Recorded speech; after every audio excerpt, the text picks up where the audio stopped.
Hello crafty people, it's Sharon here and I'd like to welcome you back to my channel today, whether you're a new viewer or an existing subscriber.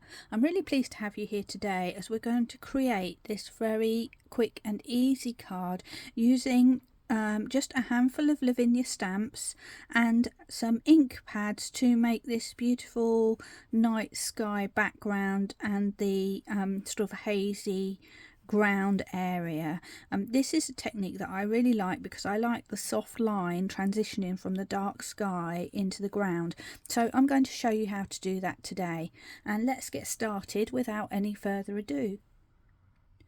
Now I'm making my card to fit a 6x6 card today, so for my actual picture panel I'm using a piece of smooth white card which measures 11 centimeters square. I'm actually using Lavinia Stamps card because I happen to have some, but you can use anything that's sort of smooth and white, or if you wanted a different look you could go for a cream colour. Now we're going to be using a variety of inks today. They're all dye based, so you can of course use whatever you've got to hand. I'm starting off with my Lavinia Elements because they're very juicy and that means I can get a lot of colour down on the page, and I'm going to also use a stencil brush to actually put my ink down, and I'm using one of these round ones that's actually like a stipply stencil brush so that you can actually direct the colour more rather than giving a smooth overall wash. Now if you're actually using Elements inks like me, the important thing to remember is that these are very juicy. So what you actually need to do is take some ink off of your ink pad and dip it into your lid and then dab off onto a spare piece of card, because you really will get a lot of ink on there. And just before we begin, I'm starting off with a purple because I'm going for a moody evening sky, so my cloudy areas are actually going to be purple in this colour Violet Chalk. So I'll take some of my ink, and I'm using a medium sized stencil brush for this, but if you've only got a large one you can do that too. And as you can see I'm dabbing off a lot of my ink, and then I like to work sort of side to side because I'm left-handed, so I'm just going to start from the side and just make the impression of a cloud. And you know what, I really just forgot that I needed to put my moon down, so I'll just grab my mask. I was in such a hurry to get started that I completely forgot about the moon. There we go. I'll stick that down. My cloud's going to go slightly over that, but that really doesn't matter because the clouds do go over the moon, so that's all good. And I'm going to pick up some more ink, and then coming from the other side I'm going to add another cloud. And you know, everyone's going to be slightly different, but basically I'm kind of putting in 3 clouds going from side to side, so that even numbers tend to sort of work better, odd numbers tend to work better. There we are. So if we take a look at my original, there's my clouds on my original. This one is looking similar but slightly different. So we've got the basis of the clouds down there. We can actually go in and add some more at this point if we want to, or you can add more later, but I'm just going to bring in a little bit more. And I'm just doing round circular motions which conveniently do give that kind of cloudy effect. There we go. Now before we continue I'm just going to go in and add my ground because I don't want to lose that area. And for this one I'm going to use a green, which is Elements again, and it's olive this time. And the same thing, I've got a stencil brush. This could be a medium or a large depending on what you prefer, and holding it on an angle I'm just starting from the bottom and swirling around. And you do get lines to start with, and that's okay, it's all part of the texture, but what I'm more worried about at the moment is just fading this away as we move up the paper. And then I'm going in for a second dab in my lid,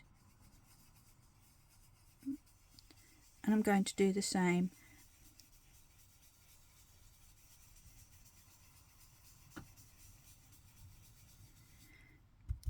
And then what I can do is just intensify at the bottom, and then the more ink I add, the more those little swirls will smooth out. And if you need to, you just pick up a bit more ink from your pad. And as you can see, I've got some smudges there, but I'm not going to worry because all of this is going to add to the overall texture. It doesn't have to be a perfect blend, a perfect smooth blend. I'm going to just add some to that corner there though.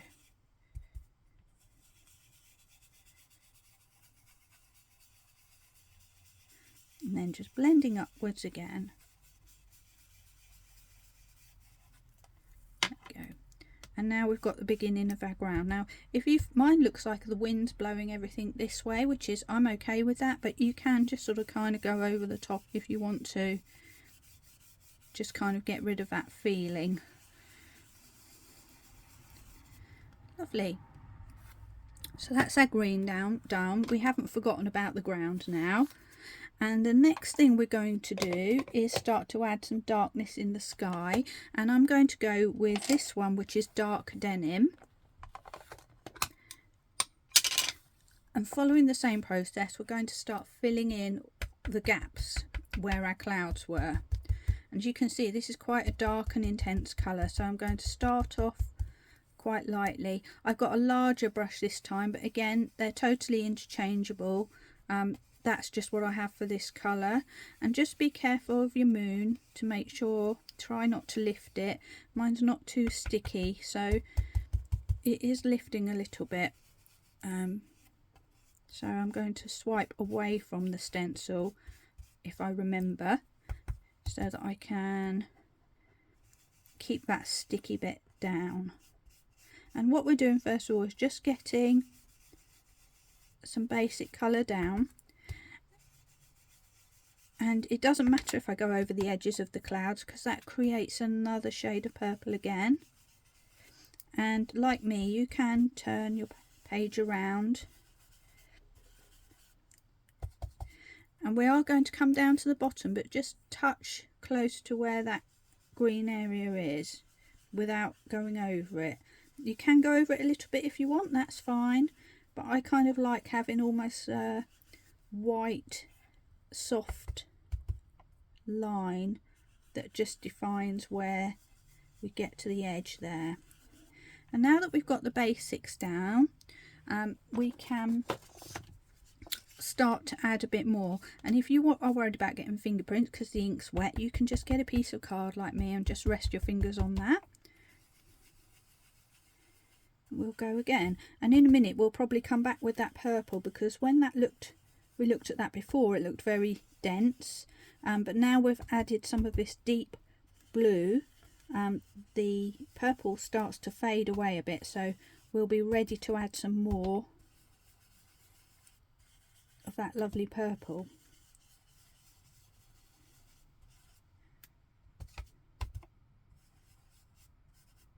So you just carry on and add as much or as little as you like, really. Just use the brush, try to use the brush lightly, which I'm not very good at. I'm kind of impatient trying to get the colour down. But if you can, it's better if you can use the brush lightly rather than pressing down. And now I'm going to go back to my purple, and I'm going to bring that in, and because we've got more ink down, it sort of blends a bit more, and we can really add some intensity to that colour. Spread the clouds out a bit if we want to.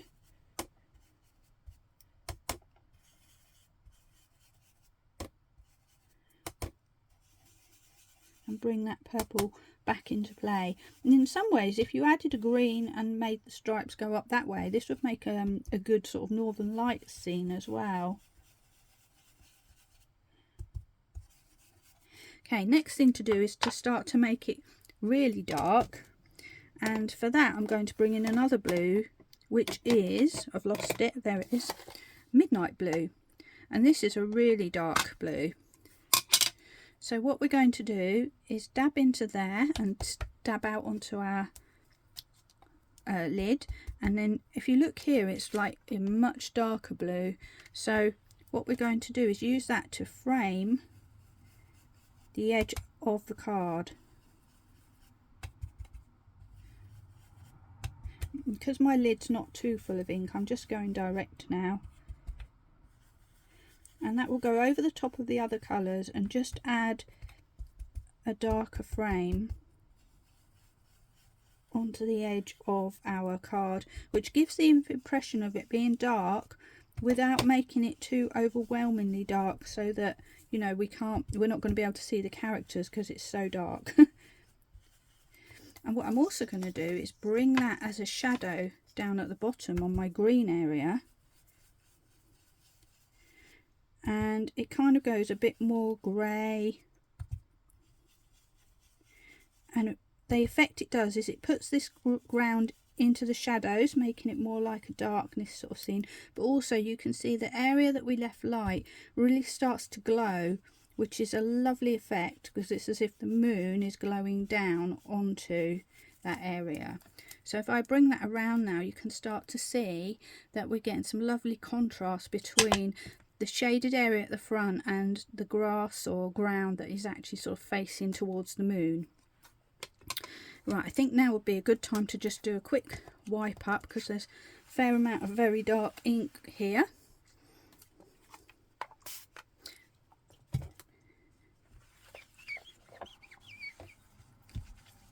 Lovely.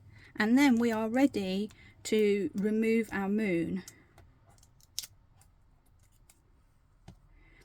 And you can see that I have actually gone, you know, it did lift a little bit. So have got a bit of a smudge, but I'm not actually going to worry about that because we've got something else to do here to add to the texture of that moon. And to do that, I'm going to bring in a distress ink, which is not as juicy, and a very fine stencil brush. Now, I've been using it before, so first of all, I'm just going to take my brush without any ink and just start wiping it around the edge in a circular motion just to see if I've got anything left on there. And I have a tiny bit, but you can't really see it.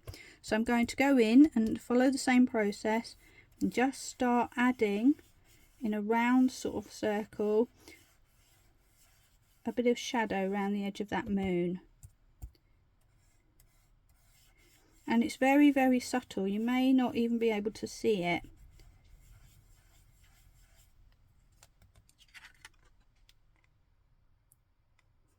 There we are. So what we're doing is trying to give it a little bit of shadow so it looks kind of round and not too stark. And because this is like a paler grey, we can actually sort of go over the edge of the moon as well. And the next thing I'm going to do is add some little craters, and to do this I'm just going to take my brush and start to stipple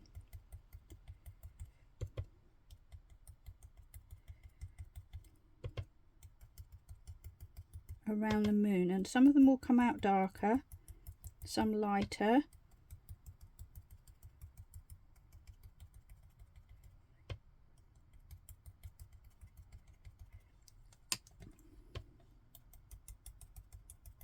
Making sure that it's sort of darker in my shadow area. And then we have the effect of the moon.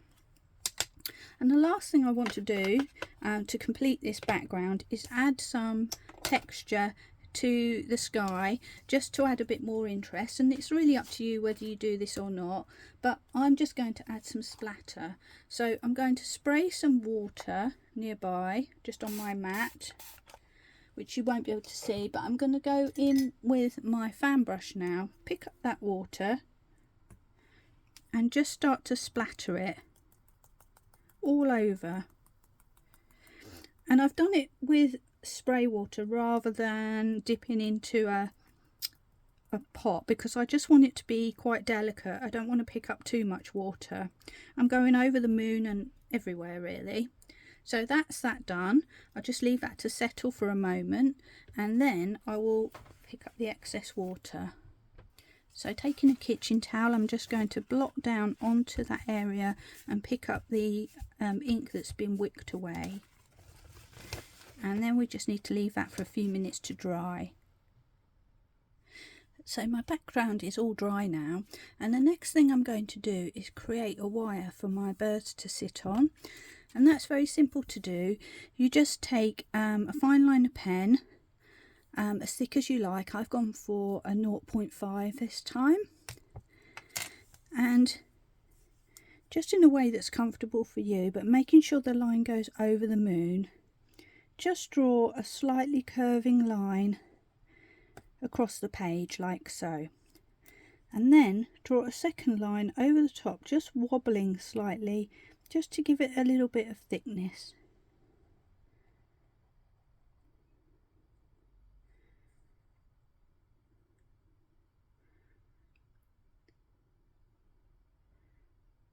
And it's as simple as that. And there we have our telephone wire going across the page, and we're ready to start stamping. So initially I'm going to use my stamping platform, because I want to stamp my little birds and I want them to come out nice and solid. So I'm going to grab my platform and just put my piece of card in place.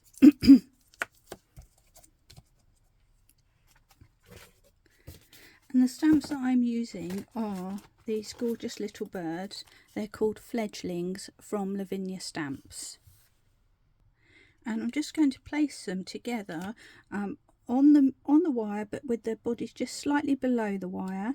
And I want their faces to be in the area of the moon and their tails to be outside. So it doesn't look like they're sort of stuck in the middle of the moon.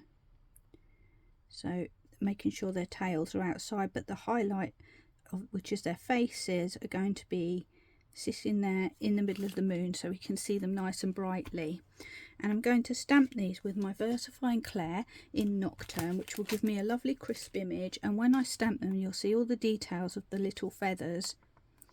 So just picking that up. These are quite new stamps to me, so they're quite sticky. There we go. Might just put another magnet just to try and hold that down.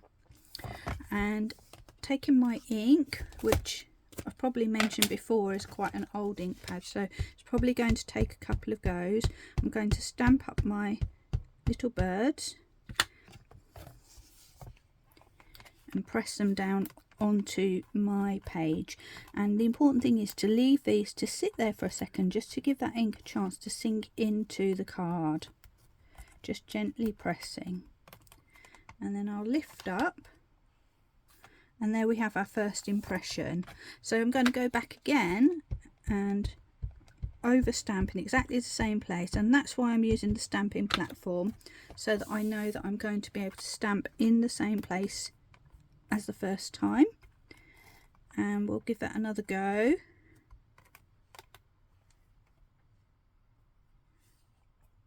Yep, much better. I might just give it one more go for luck.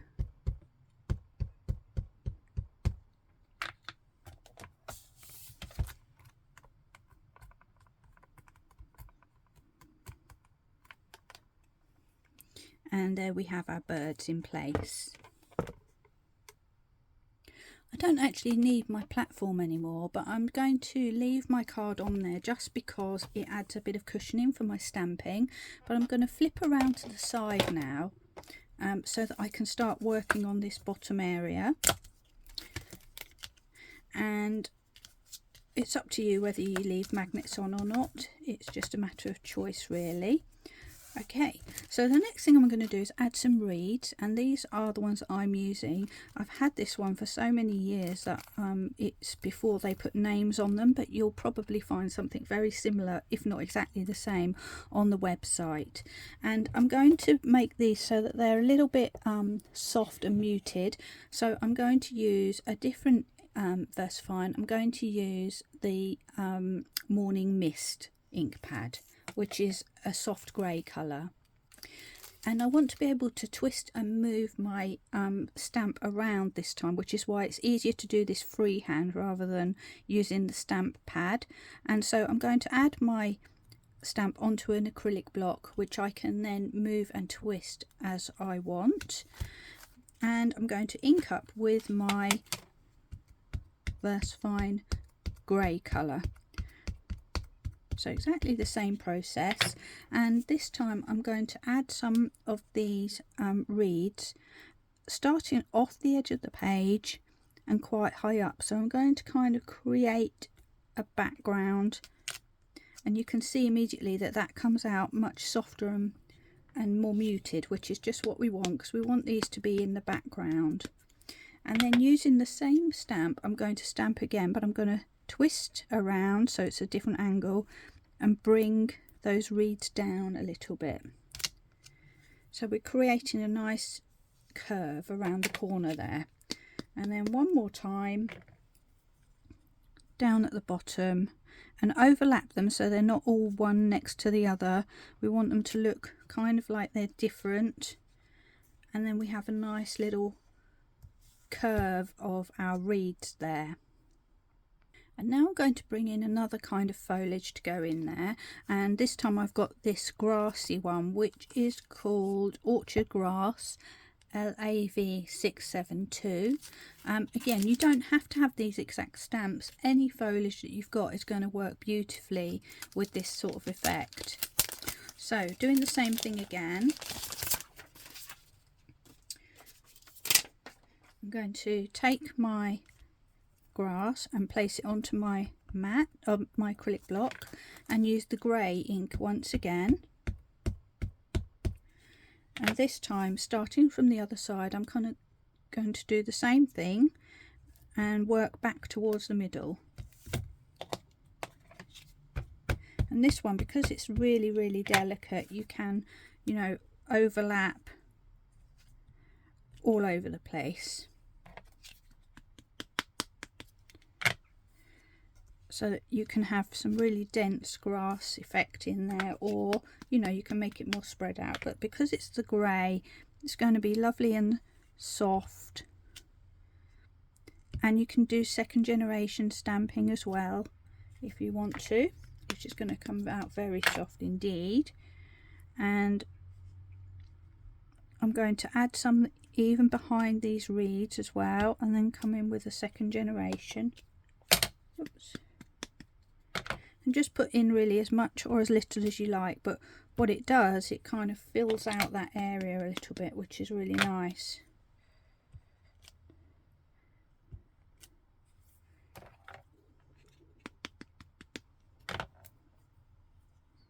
I'll just add one more little bit there.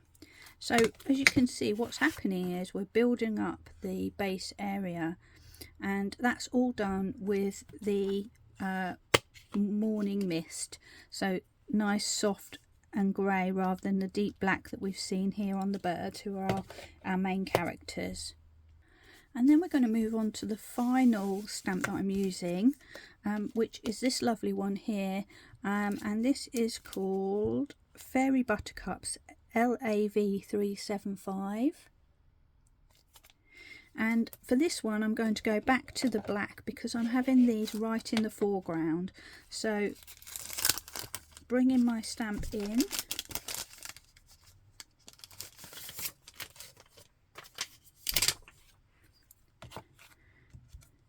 back onto my acrylic block, and this time inking up with the Nocturne. And what I'm going to do is put some of these right in the foreground, so I'm going to bring them a little bit lower than all those other things and just stamp those down, but basically following the same process. So I'm going to start off the page so that we've got sort of continuation,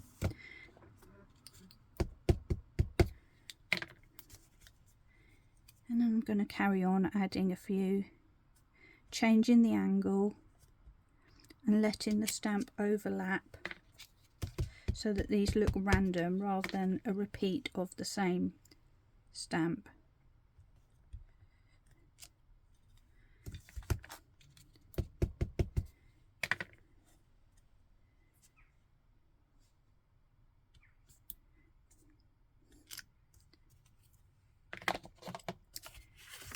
And there we have our completed background. So now we're ready to mount up onto our final card.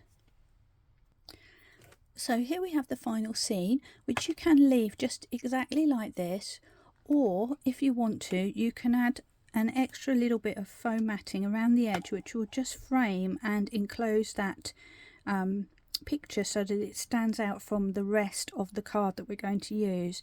And to do that, I'm going to use a black alcohol marker, and I want one that's actually got a wedge on the end of it, and that makes this process easier.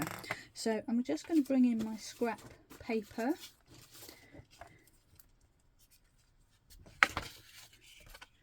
Place my card on there, and then I've got a scrap of old card, and this is actually the bottom of Lavinia Stamps packaging that I cut down to fit in my box. So you know, everything has its use, and I'm going to use this as a kind of ruler. So I'm going to put it on the edge of my piece of card, my artwork, and just bring it in just a tiny amount, and then I'm going to use that as a template and use my wedge pen just to drag down the side like so. And when you remove it, you end up with a little tiny frame. So we're just going to do that the same all the way around, and you know, it's just like a millimetre, a couple of millimetres, it's up to you how much you do. And it doesn't matter if they're not all even either, because you won't really notice when you're looking at the whole picture as a whole. So again, placing my card, drag my pen down, and the important thing is to sort of just commit once you've done this. So place your pen down at the top and then move it fairly quickly, keeping an even pressure, and that way you will get a nice solid colour and no bleed through. So there we've got it framed. If you're doing a different colour card, you could use any colour you like to create a frame, so it doesn't have to be black, but in this case that's what we need. And then I'm going to just take my corresponding card, and for that I've picked a lovely sort of blue colour to kind of coordinate with the blue of the sky, and I'm going to just use my pin flag glue to stick my image onto that backing, and I've left probably about a ½ centimetre border around the edge.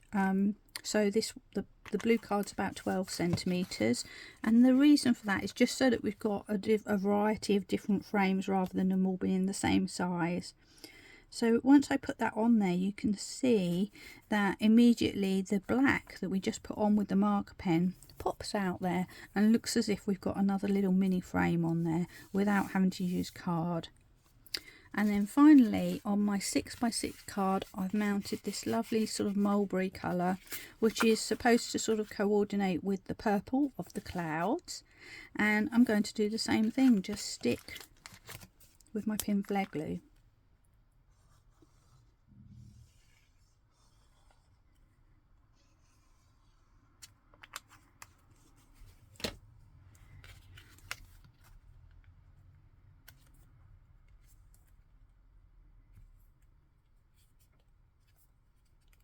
There we go, that's stuck on.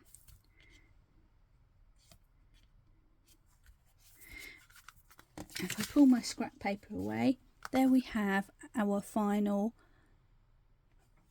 evening card in the meadows with the two little birds gossiping on the telephone wire. I hope you enjoyed that. If you like what you saw, I'd love if you would come and subscribe to me. I've got lots of other Lavinia style videos and also colouring videos and all sorts of papercraft techniques. I'd love you to come and join me, and then you'll be reminded if I have another video, which will be coming up very soon. Meanwhile, it's bye for now. Take care and happy crafting.